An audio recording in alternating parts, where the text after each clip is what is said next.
আজকে আমাদের চ্যাপ্টার হচ্ছে রেচন।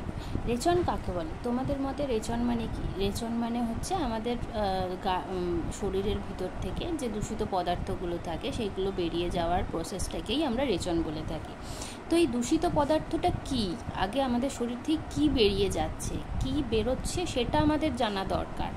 তো আমাদের প্রথমে জানতে হবে যে আমাদের শরীরে দূষিত পদার্থ জন্মাচ্ছে কিভাবে, মানে হচ্ছে কিভাবে, এবং সেই দূষিত পদার্থ বেরোচ্ছে মানে বেরিয়ে যাচ্ছে কিভাবে, সেই প্রসেসটা।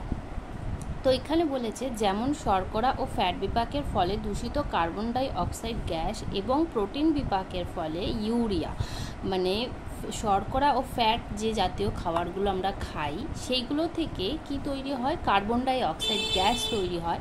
আর প্রোটিন যে খাই সেই প্রোটিন বিপাকের ফলে আমাদের ইউরিয়া তৈরি হয়। অ্যামোনিয়া, ইউরিক অ্যাসিড এইগুলোও আমাদের শরীরে তৈরি হয়। আমরা যে প্রোটিন খাই সেই প্রোটিন খাওয়ার পরে যে বিপাক প্রক্রিয়া হয় সেই প্রক্রিয়ার পরে ইউরিয়া, অ্যামোনিয়া, ইউরিক অ্যাসিড এই রকম ধরনের দূষিত পদার্থ তৈরি হয়। তো আমাদের এই দূষিত পদার্থগুলোই শরীর থেকে বেরিয়ে যায়। এই সব ক্ষতিকর পদার্থগুলি কোষে জমে থাকলে কোষের বিপাকক্রিয়া ব্যাহত হবে, এমনকি কোষের মৃত্যু পর্যন্ত ঘটতে পারে। তাই এইসব দূষিত পদার্থগুলি প্রাকৃতিক নিয়মেই কোষ থেকে অপসারিত হয়।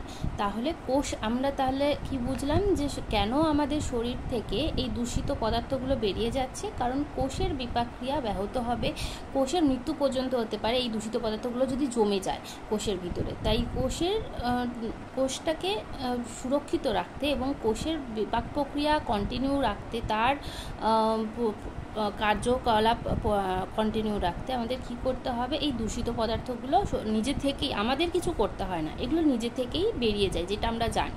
তো আমাদের এইখান থেকে এইটুকু জায়গা থেকে আমরা কি বুঝলাম যে রেচন পদার্থ কি কি হয়।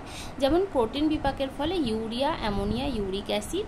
আর শর্করা ও ফ্যাট বিপাকের ফলে কি হচ্ছে? Carbon die oxide gas. তাহলে তোমাকে যদি বলে আচ্ছা রেচন পদার্থে রেচন যে আমাদের হয় সেখানে রেচন পদার্থ বলতে কি বোঝায়, মানে কি আমাদের শরীর থেকে বেরিয়ে যায় দূষিত পদার্থ হিসেবে, তখন তুমি বলতে পারবে এই যে তুই শর্করা ও ফ্যাট খাস সেখান থেকে জানিস তো কার্বন ডাই অক্সাইড গ্যাস হয়। প্রোটিন বিপাকের ফলে তুই জানিস ইউরিয়া, অ্যামোনিয়া, ইউরিক অ্যাসিড তৈরি হয়। আর এইগুলো কিন্তু শরীর থেকে বেরিয়ে যাওয়া ভালো। এগুলো যদি না বেরোয় তাহলে আমাদের কোষের মৃত্যু হতে পারে, এইটা তুমি বলতে পারবে। তাহলে এইটুকু থেকে তুমি কি বুঝলে এইটা তোমরা আমাকে কমেন্টে জানাও।